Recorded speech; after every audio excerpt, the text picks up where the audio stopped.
got a request to do one on Collusive Oligopoly. If I look a bit hot, that's because I am, because I've been for a run in the boiling heat. Which is a bit stupid, but I'm trying to prepare for that 10k that went badly wrong last year. So if we've got an oligopoly, obviously we've got a market dominated by a few large firms. But and they've got a choice whether they want to compete. As we see in some market structures. So it's pretty clear the mobile phone, handset firms are competing fairly vigorously.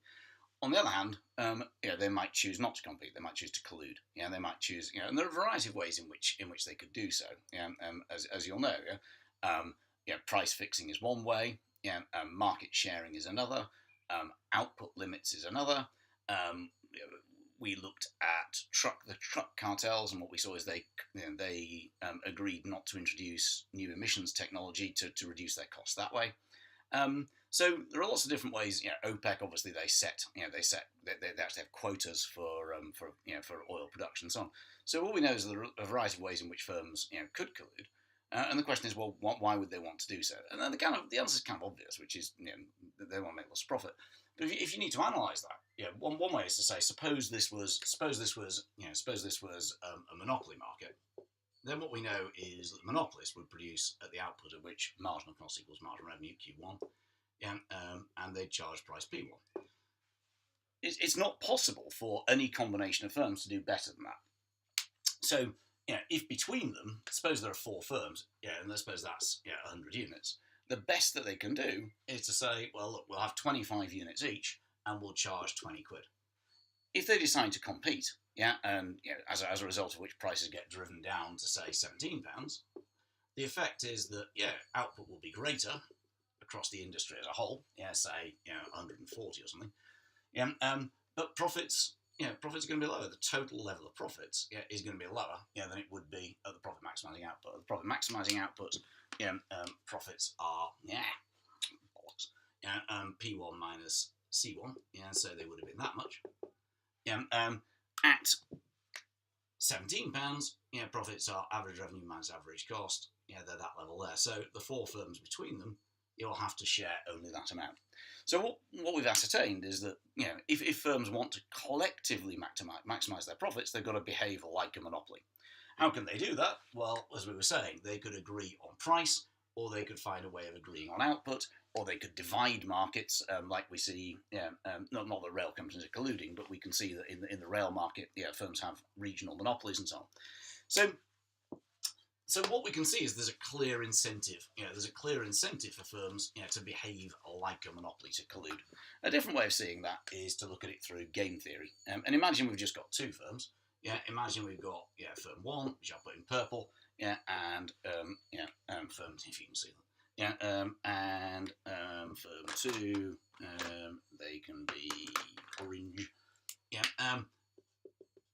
And they've got a choice of either low price or high price, and likewise, firm 1 has a choice of either high price or low price. Obviously, they both charge a high price. They're going to do well. Consumers get ripped off. Everybody's happy. Well, except consumers, obviously. But the firms are happy, and we'll give them a payoff of say, 100. We'll give 100 for firm 1 and 100 for firm 2. We'll make it symmetrical for convenience. Obviously, if firm 2 suddenly decides to cheat, and firm 1 doesn't have time to react, firm 1's going to make a killing. They might make 150, and firm 2 is going to lose out big time. On the other hand, we might say that if firm 1 is the one that cheats, they end up with 150, and firm 2 ends up screwed.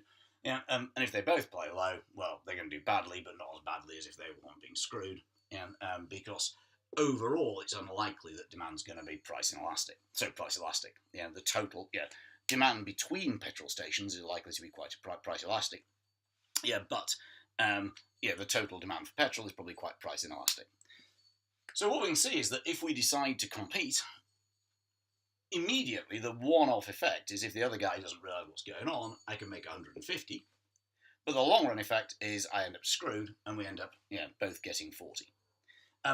It's very tempting to cheat, because obviously, suppose we're here, it's actually the Nash that's not a Nash equilibrium. The Nash equilibrium is down here, because if firm 2 plays high, then firm 1 should play low. If firm 2 plays low, firm 1 should play low. So low is a dominant strategy for firm 1 in a one-shot game. Similarly for firm 2, if firm 1 plays high, firm 2 wants to play low. If firm 1 plays low, firm 2 wants to play low. So low is dominant for firm 2, so that's Nash equilibrium. But that's assuming a one-shot game. That's assuming we're only going to play once. In reality, we're going to play the price-setting game. We're going to play it again and again and again and again and again. We're going to play it for years and years and years and years and years. So essentially, you've got a choice. Do I want to screw the other person, make 150? After that, they won't trust me, and I'll end up with 40, 40, 40, 40 forever. Or do I want to form an agreement with this other person, and accept that I'm not going to make as much in period 1, but in subsequent periods, I'm going to make 100, and that's the incentive to collude.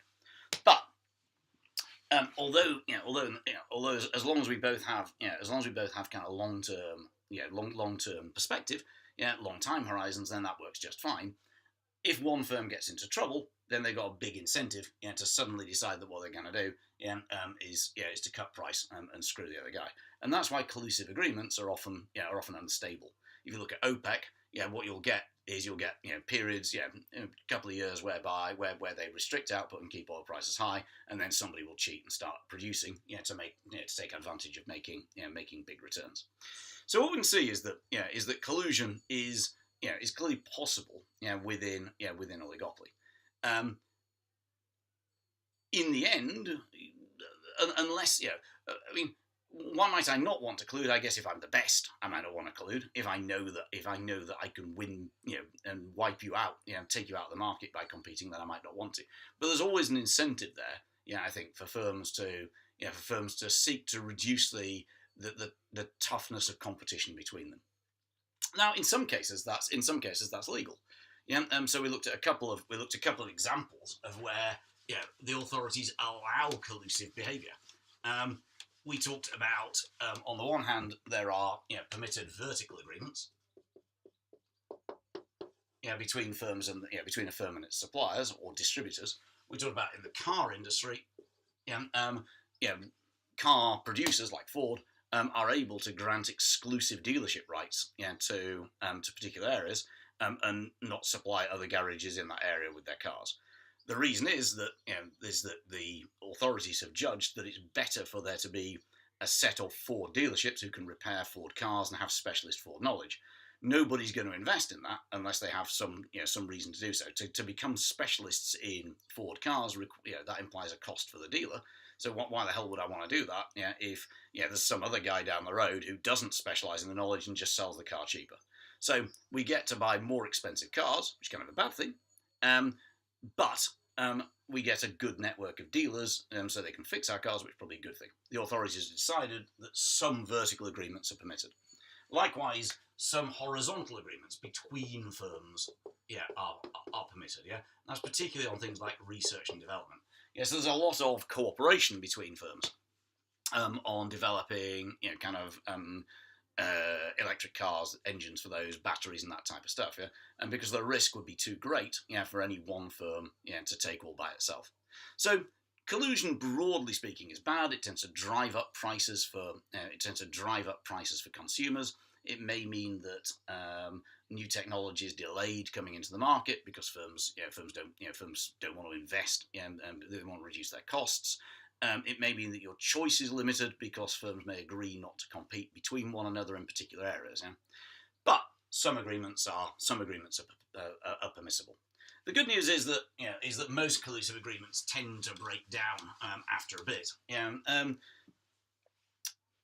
As we said in the lesson, there are a number of reasons for this.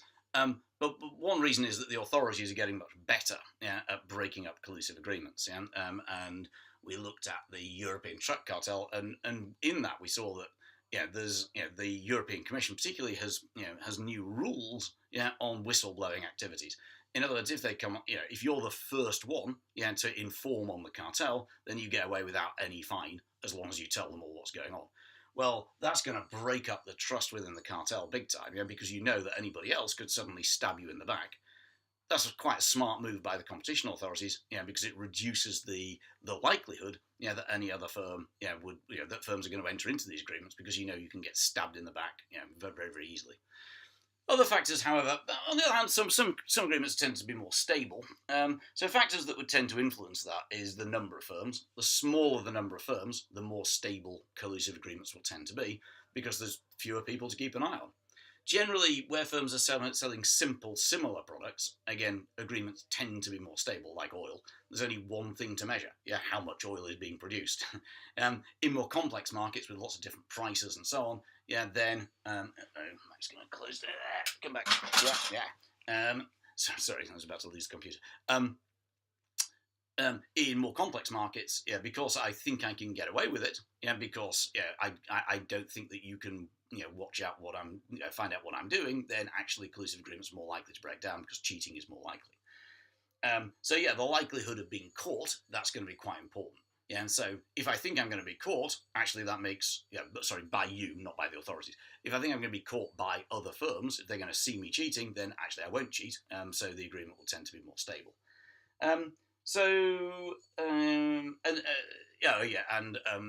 Previous experience of cartels is quite important. If I know how they work and know how to run a cartel, then agreement again will tend to be more stable.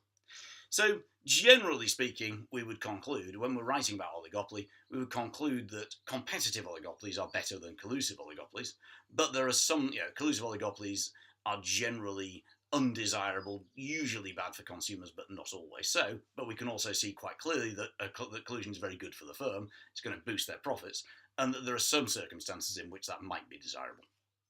Because one of the things that the cat likes to do is to sit on my daughter's trampoline. There he is. Oh yeah. Hello. There we go. Yeah, you're going to bounce then. Yeah, that's a big yawn. There we go. Yeah. He's one of the strangest cats in the world. Back to sleep.